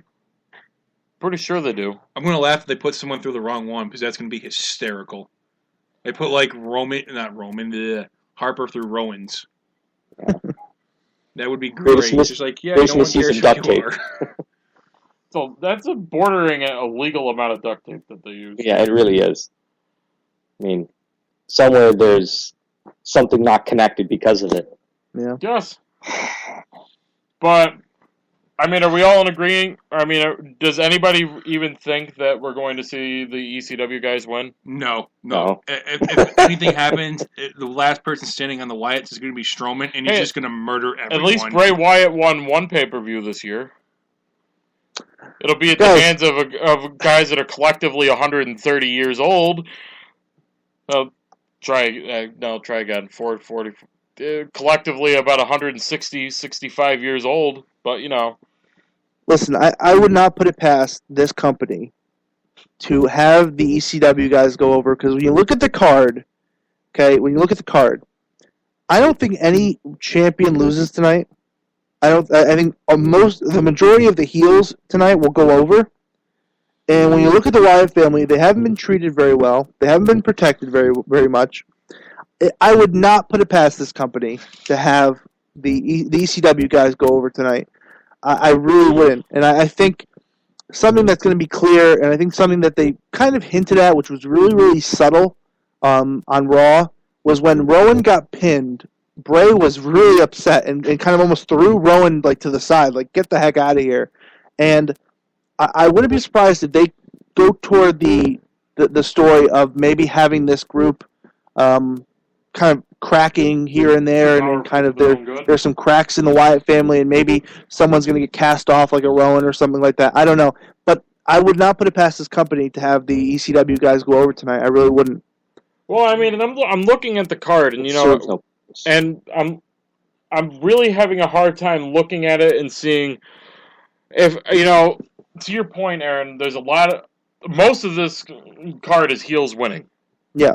But when you look at it, you just got to be like, which one is going to be the one where the crowd's happy? Mm-hmm. And unfortunately for the Wyatts, it's looking like it may be this one. I don't want it to be. Oh no, you want to honestly? I want the Wyatts to win, but literally, when you win like one pay-per-view a freaking year, only win on Raw, it destroys everything you're trying to build. Well, and it goes hand in hand too. I saw something that WWE may be pushing Eric Rowan pretty hard. Yeah, I'm not buying that. Right, which because that worked so well last time, but that feud that he had with Reigns, I win or lose, I don't think either one of them came out of it looking bad. I think it was good for both guys. It helped to elevate. And the fact that he's even facing the Undertaker, no matter how you kind of look at it, he still is in there with the freaking Undertaker, and the pedigree and the name that stands behind him. Who else can be saying that they had 2 matches with the Undertaker, who's had such a limited wrestling career the last few years, last year? So it's almost that honor to lose. But does that ideology work anymore in today's wrestling? Where do people really look at it that way? Or it should. I think it should. Obviously, it's like, okay, you lost to the same guy twice. Literally, it's just like, okay, I lost you on I lost you in a singles match. All right, now I have 4 guys. I literally have a guy here that can wreck you all, but I'm not going to use him just so you guys can win. That one didn't make sense. But that was more a booking decision than him necessarily not doing well or cheating, right? So Bray Wyatt is they say a lot of the roster's cartoony and this and that. I think in some respects Bray Wyatt's the most cartoony of them all. Because Bray Wyatt is like the cartoon villain that tries and tries and tries to have this big master plan, and every single time he gets his ass kicked. I hate when you make sense like that because it's perfect sense. He's like Dr. Evil from Austin Powers. He thinks he's got this big, extravagant, evil, mischievous plan, and every single time it backfires in his face. Every single time. Dean Ambrose, I think, is the only feud Bray Wyatt won. He lost to Cena. He lost to Kane. No, he beat Kane. Didn't he have a feud with Ryback, and he won that one, right? Yeah, he won that one, too. He feuded with Ryback? I don't even remember. Yeah, he had a little feud with Ryback. Again, you beat Ryback. Okay. Didn't he beat Punk? No, he beat Daniel. Bryan beat him. No, he beat Daniel Bryan but at he beat him at Royal Rumble last year. Yeah. What was it this year? Bray Wyatt was able to take out a few good guys, and then he got fed to John Cena. Yeah, exactly my point. Okay, let's get. Even though we talked about this one before, Charlotte versus Paige for the Divas title. I don't even care. It's just like end this and turn one babyface and keep one heel. That's what this needs to happen because literally I don't know. I have no idea who to vote for. It's like if Charlotte turns heel, I think it'll be better for her if Paige goes babyface. It's an easier piece. I think Paige can come across as a good babyface. She probably did perfectly fine when she was babyface when she debuted. Exactly my point. And as a heel, she's like, okay, you're. I don't like you as a heel, which is you're doing your job properly, but I think I think she works better as the babyface. The problem is Vince is controlling her storylines, and Triple H isn't because she was perfectly fine in NXT. Oh, every diva was fine in NXT. Then they get brought up to the main roster, and Vince is like, takes the key. Triple H has the keys to the divas right here. Vince is like, thank you. Takes it. I don't need these. Tosses them over his shoulder into the. I can use a dodge key in this Ford. I don't need those damn keys. Like I said, if you listen to the conference call with Triple H this past week, he's just leaving him in the parking lot to rot. That's exactly what he's doing. if you listen to the Triple H conference call this past week, you can clearly see and understand. Reading, you don't even have to read in between the lines. Triple H pretty much came out and said, the reason the Divas aren't treated with respect on the main roster is because I'm not booking them. He didn't say it like that, but of course that's the underlying message. That's the implied message. Yeah. Exactly. He clearly he was trying not to do that, and I gave him credit. I mean, he tried. He did his best to not kind of come across that way, but the reporters kind of pushed him a little bit, and he came out and said the reason they're not treated with respect is because they're not in NXT.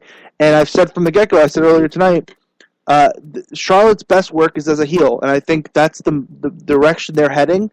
Now, if this was the direction they were going to go, which I don't think it was, I think they've changed their mind over the last couple of weeks, and I've seen that the sympathy, pity Charlotte that they want people to feel bad for just doesn't work.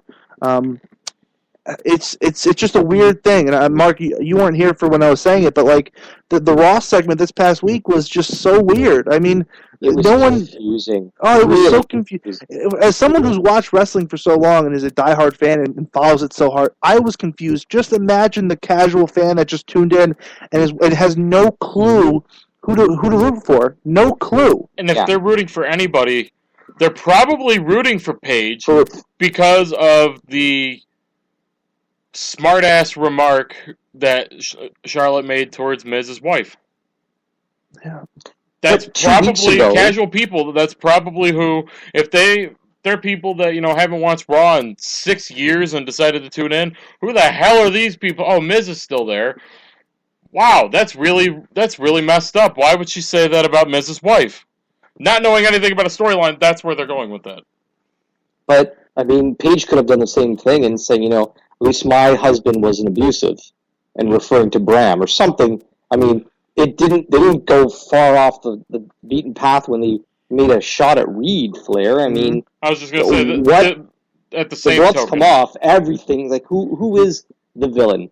Who is the face when everybody's taking jabs at anyone else's personal life when it comes to legitimacy, right? So, I mean, she could have easily said, at least I haven't been divorced twice, and I'm not even 30. I mean, she didn't make those kind of remarks, too. Yeah. But she could. Yeah, it's not to say that couldn't happen.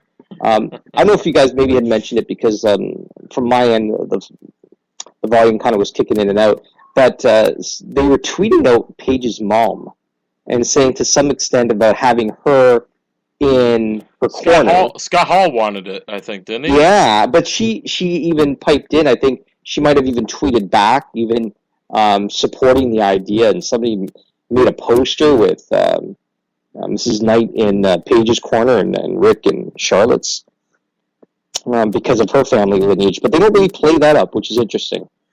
But JBL's mentioned it like a few times on commentary, but it's like you said, still passing. It's so passing that it's really not supported, not really built up. Mm-hmm.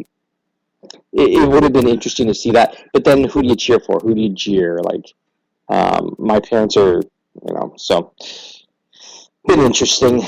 I think Charlotte walks out with the title. I don't think there's any chance Paige grabs it. I think they still see some interest in I think they still are invested in Charlotte as a champion, but I think they're going to go along the lines of, like I said earlier, the genetically superior Flairs running the Divas division, and I think that's the storyline that I think could work. But the only thing is now you need to implement someone that can counterbalance that as a babyface, whether it's Paige, Sasha, Becky Lynch, whoever it is. I think that's something you really need if they're going to go down the route of having the Flairs kind of preach this being genetically superior and being champions and being Flairs and doing that. I mean, that's the formula to have Charlotte get over as a heel. I mean, I think that's clear. So we'll see what happens tonight. I think these guys will get maybe 10, 12 minutes. The last few matches these two have gone a little bit too long, just a little bit. I don't think their matches have been great, but I think if they were a little bit shorter, that they could have been a little better. I mean, I think they've always gone maybe a minute or two too long. So, all right. Did you guys talk about whether or not Ric Flair actually helped Charlotte, or is more of a hindrance because people are there more to see him than her?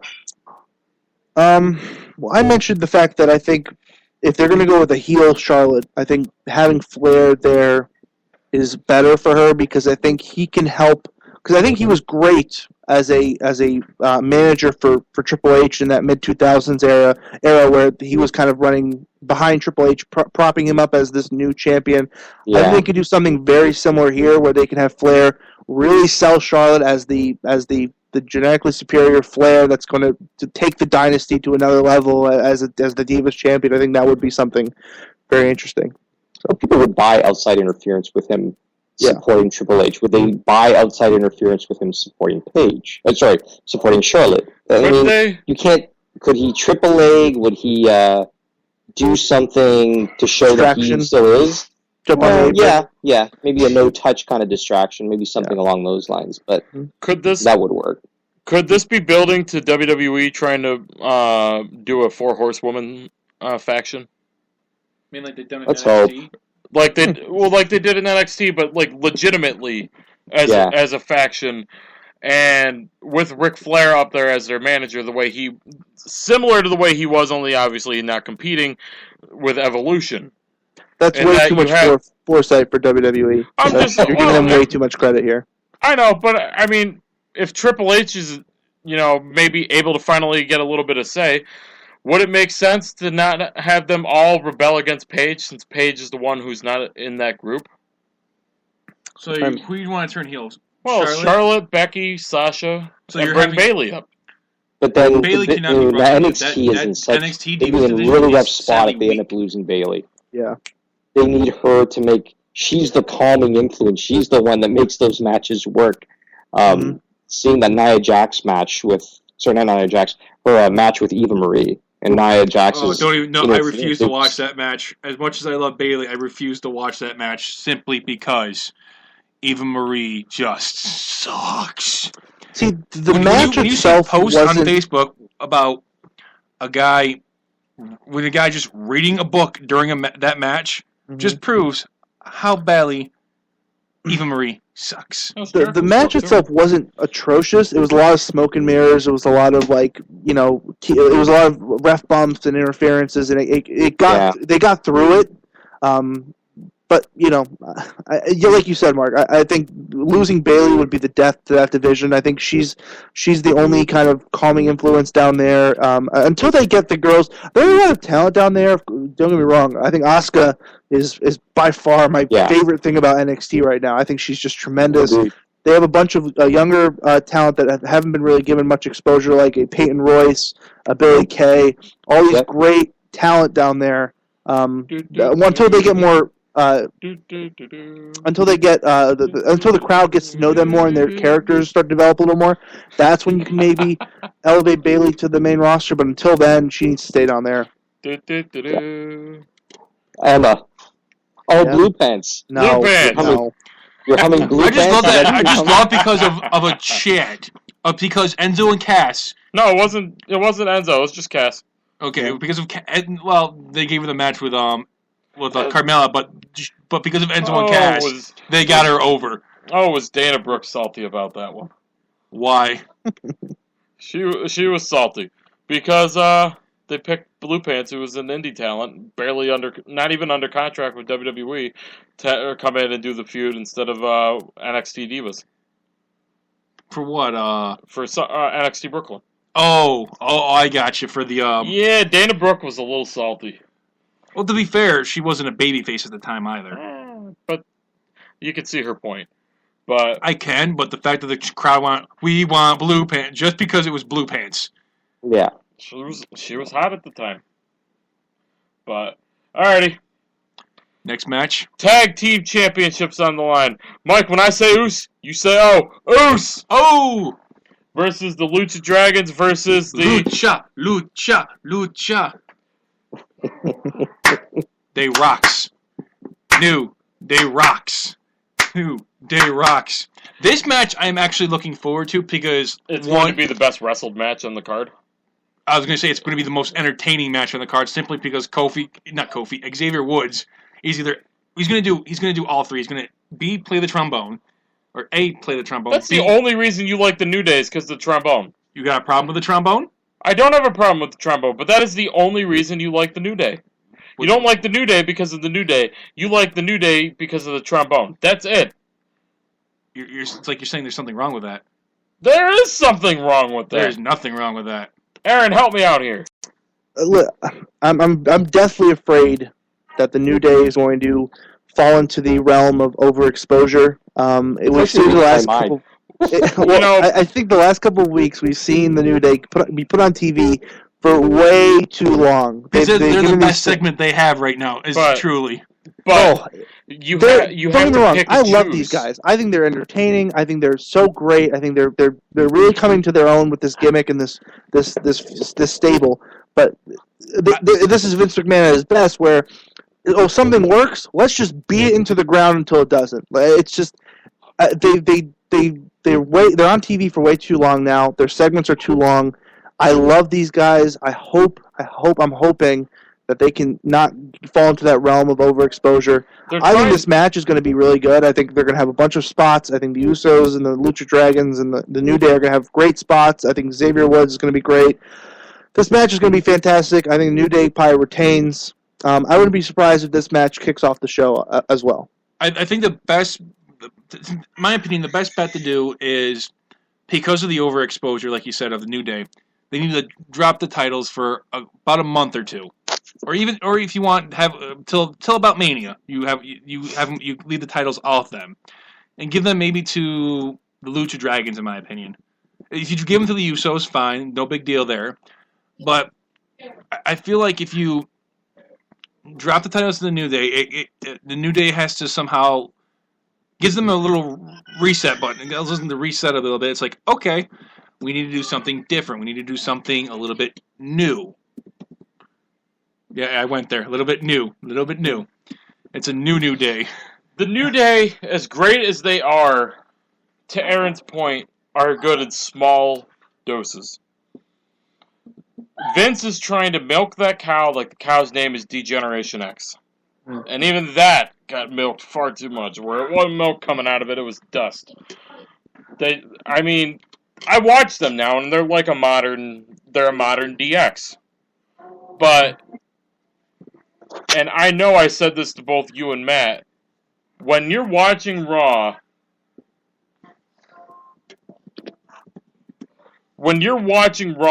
and you literally see the New Day 6 times before the main event. Mm-hmm. I love the New Day.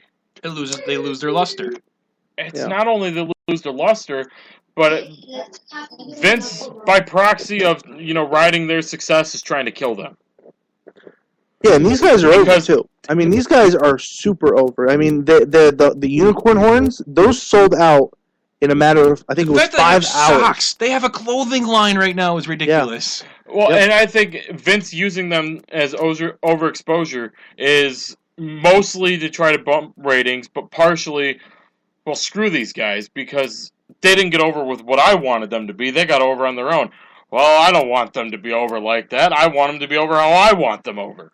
See, I don't think that's the case. I don't think he's that malicious in that respect, but I think he understands that these guys are entertaining, and that he sees them and goes, well, they're having a good, they're doing great. They're people like them for some weird.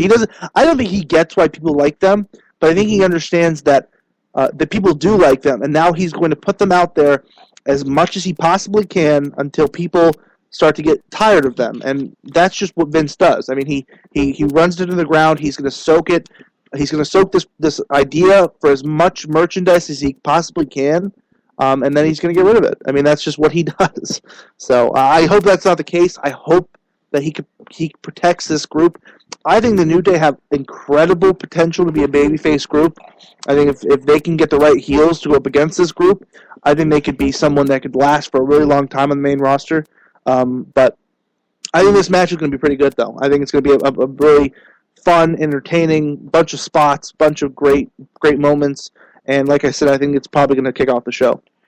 This match is going to be the probably the match of the night. It's going to exemplify what sports entertainment's about. Comedy, wrestling, entertainment, all in one. And hard-hitting action, hopefully. Yes, hopefully. Yep. But as I said, I think the New Day needs to drop the titles. They don't have to go. I think they need. You have nobody to put them on. You have nobody that the people will care about to put them on. I think the Usos. I think people care about the Usos. I think if you put the titles on the Usos, I think people will care. Do you think that they should take the belts off them? I mean, it's tough. I think if they've done it before, where they had the New Day just drop the titles to like the primetime players last year or this year, earlier this year, and then they just won them back like a month later or something. I mean, that's not the worst idea in the world. It seems like the thing they like to go to is when the New Day don't have the numbers advantage, that they lose the titles. That's seemingly what they always do. Or they lose a match or something like that when they don't have the numbers game. In this match, they're going to have the numbers game because Xavier, I don't know who's going to be wrestling in this match, but Xavier is not going to, I'm assuming not going to be in the match. I think it's going to be Kofi and Big E. But he's going to be involved, obviously, and I think that obviously will be a big effect to why they win this match. I think they're going to win the titles. I think they're going to retain. But, I mean, it wouldn't be the worst idea in the world to put the titles on the Usos. I mean, those guys are still pretty over. Because they have the chant and they have the cool entrance and the cool face paint and people like them. So I mean, it wouldn't be the worst idea in the world for the Usos to maybe grab the titles tonight. But overall, I do think the New Day will retain. Let them go. Let them go be the tag division version of CM Punk, the longest reigning champions of the modern era. Mm. That would fit in their repertoire of their attitudes. Mm-hmm. Anybody else who's been tag team champion literally ever besides us is booty. I just don't know if I could tolerate them as champs for that long. I mean, like as you said, they're good in spurts. You have them as champs. See, he doesn't like the New Day. He likes the trombone. If the trombone was wrestling, he'd like the trombone more than the New Day. Only if Xavier Woods was playing it. No. You said, and Aaron's my witness, you said you like the trombone. You did not say Xavier playing it. I mean, but that's obviously common knowledge because Xavier is the only one who does play it. But to my point, you said you only like the trombone and that there's nothing wrong with that. You didn't say Xavier playing the trombone. You got to specify. Do either of you watch Xavier Woods' YouTube channel? Once in a while. Up, down, down. It's fantastic. That is a great YouTube channel. Oh, it's so great. They just had a live stream, like a 1-hour live stream before Raw this past week, and it's just so much fun. It's better than the actual show. It's better than Raw. That's just sad when the New Day decides to do something, an offshoot of Raw, just like, oh, we're just gonna do our own thing, and it's better than the show. It's just like, I'd rather watch their Table for Three in a 3-hour loop than watch Raw. Oh, that Just give me a 3-hour Table for Three. Honestly, that's what made me like the New Day just ever so much more than the trombone. It's just when those guys are just talking, it's just like, oh, these guys are great. As their chemistry is just pure top notch. Mm-hmm. But time will tell for that one. Now to the match that has more implications than the World Heavyweight Championship match in the long run, and that is the Intercontinental Championship. Dean Ambrose, Kevin Owens, one-on-one. Isn't this a tables match? No, it is a singles match, because the tables match is the 4-way family match or whatever. Mm-hmm. That's right. They have the chairs, or who's the chairs, tables? Chairs match is Swagger and Del Rio. That is the tag titles. Swagger and Del Rio, the chairs match. That disappoints me so much that this is just a standard match. Yeah. The king of the Indies versus the king of CZW. Well, why are they not in a no DQ match? I think this shows that they trust these two guys to go out there and have a singles match that's entertaining. I'm afraid what they could come up with. Because let's face it, it's Dean Ambrose, where anything goes. And it's Kevin Owens, who's willing to probably do almost anything. Mm-hmm. Are you really willing to let them do their own thing in that kind of match? On a PG show, no less? I mean, I think the last time Dean was... If you're asking if I am, yes. It's Vince, though. Vince is no in a PG. Triple H, yes. Vince, no. No, exactly. Because the last time Dean was in a no DQ, was in a weapons type of match, was a ladder match with Seth. was it Money in the Bank, I think? Mhm. And they kind of went kind of crazy. And last I heard, and I'm not sure if it was true, but Vince was a little bit more angry than happy because of all the bumps and high spots they did. I think. Don't quote me on that, but honestly, I'd rather Owens keep the title on him. Mhm. I think he's just a great heel champ right now. I think he's the best heel in the company, personally. Mhm. Because I love Owens, but at the same time, he makes me want to hate him. I'm just like, Owens, you are a douchebag, and I love you for it. Where Dean Ambrose is Dean Ambrose, so it's like, go at it. Just, Owens wins, I'm happy.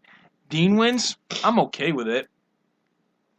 Well, and I mentioned it when I introduced this match. It's a match that has more implications than the main event does. Yeah, but then who do you have? No. And I think Aaron knows where I'm going with this. I think I do. If Owens loses, let me restart. If Owens wins, are they priming him for Brock Lesnar? I say yes. Why would Brock ever go for the IC belt? No, it's not for the IC belt. He won it, even though he's facing Del Rio at a live event, or faced Del Rio at a live event for the U.S. title. Did he win that, by the way? Do you know, or has that not happened yet? What? Del Rio and Lesnar. That'll be December 19th, I heard. Okay, okay.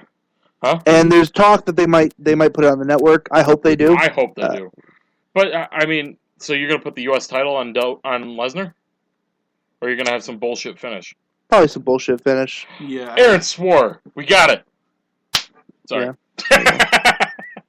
But I thought you were going a different direction with this match. I thought you were going to say that they were going to prime Owens for a Sami Zayn Owens feud going to the Rumble or after the Rumble. That match would best be at a Mania, if you ask me. I think that could be one hell of a match, and that'd be best left for Mania. I'd let them feud before Mania and culminate at Mania.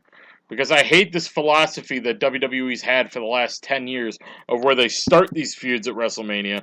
Whereas you had the last really good one that ended at WrestleMania was probably Ray, Kurt, and Eddie. Or not Ray, Kurt, and Eddie. Ray, Kurt, and Orton.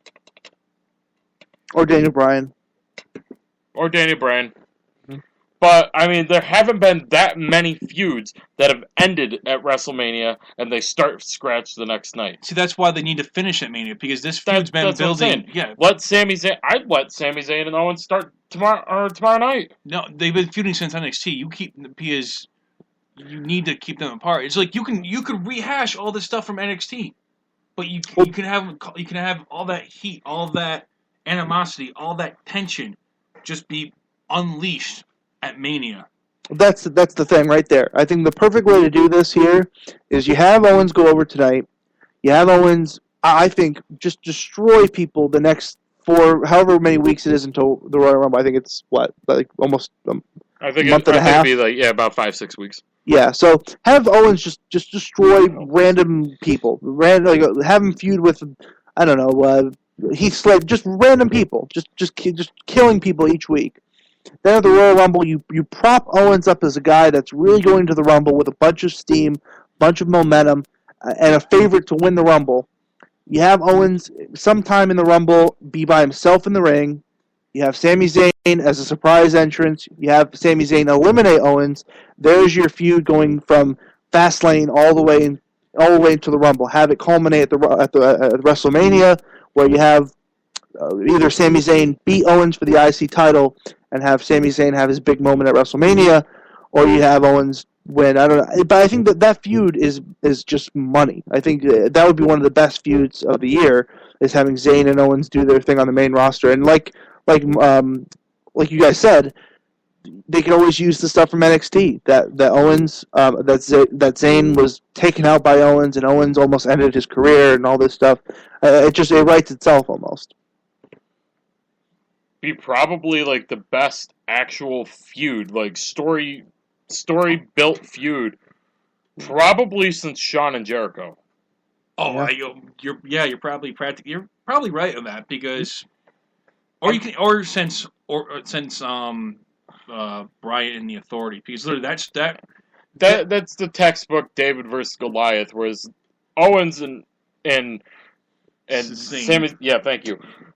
It's just years and years of love and hate.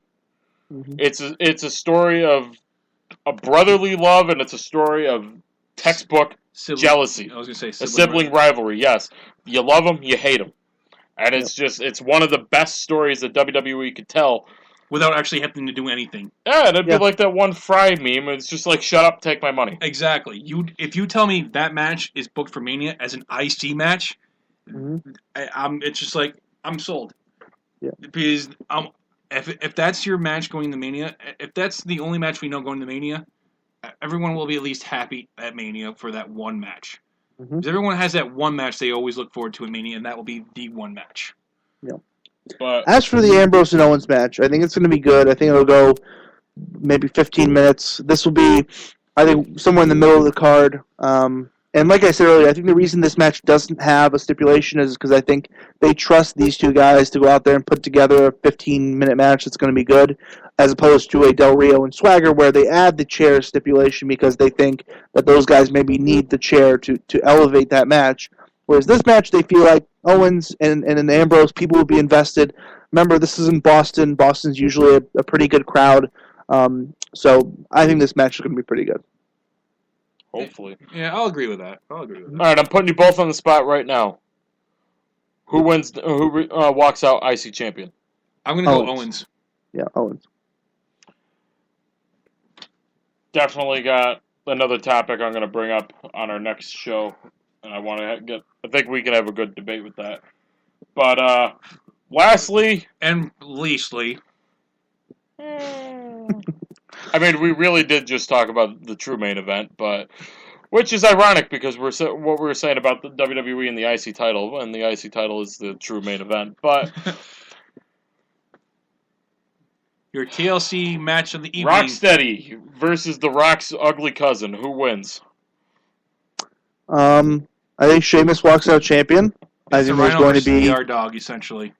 Yeah, I think there's going to be a screwy finish. The League of Nations will be involved. I think the Usos and Dean Ambrose will be involved. I think it's going to be a absolute shit show at the end where it's just going to be a bunch of craziness. I'll say it for you. It's going to be an absolute clusterfuck. Yeah, pretty much. And I think, and I've been trying to think of how they could possibly, do this finish to where Reigns doesn't look like a complete loser. Because, the guys come up short every time. And I think they need to protect him in some kind of way tonight. And I don't think he can just lose clean. I don't think someone can just put him through a table or something, or one of the League of Nations guys, the League of Nations takes him out and then Sheamus just walks up and takes the title. I don't think they can do that because it'll make Reigns look like a total, complete loser. But I think there's a way you could do this where it would add intrigue, it would take Reigns and put him in something different, because I do think that when Cena comes back, he's going to be put into the title picture with Sheamus. That's just something I believe. I think a way you could possibly do this is to have either Ambrose directly or indirectly cost Reigns the title because of maybe a miscue where the League of Nations and the Usos and Ambrose are fighting on the outside, and Ambrose indirectly knocks into Reigns while he's on the ladder, or something like that, where you have something where you can do something with Ambrose after tonight, because if Ambrose loses to Owens tonight, what does Ambrose do after this? He doesn't really have anything to do. So that's a possibility. But if I'm thinking in WWE's mindset, if I'm thinking what they're going to do tonight, I think most likely what's going to happen is that Reigns is going to be taken out by the Authority or the League of Nations. Sheamus will end up walking out champion, and that'll be it. Here's how I see it going down. Literally a bunch of crazy stuff happens. The League of Nations gets involved. Roman runs right through them, only to be screwed at the end. Just like every single pay-per-view afterward. So that's how I think it's going to go. League of Nations interferes, Roman runs through them, about to get to the ladder, gets screwed over by somebody. And then Sheamus wins. It's gonna be like a car crash. Yeah. Nobody's gonna want to see it, and everybody's uncomfortable because nobody knows how it's gonna end. Yep, pretty much. And I'm interested to see how Boston reacts to Reigns, because Boston's usually a very hard town to get. Yeah, I mean, no one's you know, they cheer for boo either John one. They're Cena, gonna boo this so I match. mean, wouldn't be in his surprised if they hometown. walked out. So They're not gonna walk out of a pay-per-view. I don't know. Would make a statement, wouldn't it? They're not gonna walk out of a pay-per-view. I know if I spent my money on a pay-per-view Nearly, ticket, I'm not walking out. with the Rumble. Yeah, pretty much. Huh? I know if I paid my money to see a pay-per-view, I'm not walking out before the main event's over. Nope. Fair enough. Yeah. Fair enough. Like, people are being... I don't know, the people... I get you're pissed that, you know, you got to see Orton... Or not Orton, Reigns and Sheamus again, if I could talk today. Again. At least it's not Roman and Big Show anymore. You know, it's ironic that, you know, all this roster depth problems and Big Show, Mark Henry, Neville... Or not even Neville, we'll leave him out of this, the old guy argument that Evan always makes. Big Show, Kane, and Mark Henry are nowhere. I love it, honestly. Yeah. I absolutely love that. But, okie dokie, guys. Any last thoughts? I'll give you guys each 30 seconds going into this pay-per-view. Sheamus wins. Owens wins. Charlotte needs to win. I would like the Lucha Dragons to win. Wyatt's definitely need to win. Swagger and Del Rio, I don't give a damn. Sasha Banks needs to beat Becky, and then there's a match for Ryback and Rusev. I think Rusev needs to win, and that's it for me. I think people need to keep an open mind for the Reigns and Sheamus match, because I think it's going to be actually pretty good. But I think the finish is going to be crappy, and people will remember that more than the actual match. I think the show on paper, like I said at the beginning, looks pretty decent. I think it's going to be a really heel-dominated show where a lot of the heels are going to go over, and that's why I think the Team ECW will probably beat the Wyatts, because they need some kind of heel to go over, or some babyface to go over tonight, and I think they're the most likely to go over. And also, quick plug, of course, I will be doing a post-show tonight after TLC on the PWP Nation Radio Network, blogtalkradio.com/PWP Nation. You can go there. Anyone's welcome to interact. We'll be talking and breaking down TLC from top to bottom. So, we will see. Mm-hmm. But I didn't say you. I meant me. You have fun with that. But that is going to do it for this little shindig, this pregame show. We hope you guys enjoyed an extra 45 minutes or so that I didn't plan on being on the air. But hey, good conversation. I'm not going to ruin it. So this Wednesday, guys, if you guys enjoy Aaron's work on PWPNation.com and Pro Wrestling Powerhouse, you guys are going to love him on Main Event Madness each and every week, mostly. Looking forward to him officially joining the team this Wednesday. 8 o'clock Eastern Time, wrestling-news.net and Spreaker.com/show/Main Event Madness. And Aaron, once again, thank you for coming on, and welcome to the team, sir. well, thank you for having me tonight, and I look forward to the countless amount of shows we'll be doing in the future. So, can't wait. Looking forward to it. Mike. Yeah. It was fun having you. Some fucking shows put together, would you? Don't look at me. Me and Matt recorded already. I'm waiting for Matt to deliver to you now. Okay, fair enough. But until next time, guys, be well, be safe, Lord willing. We will have you guys joining us Wednesday night, 8 o'clock Eastern.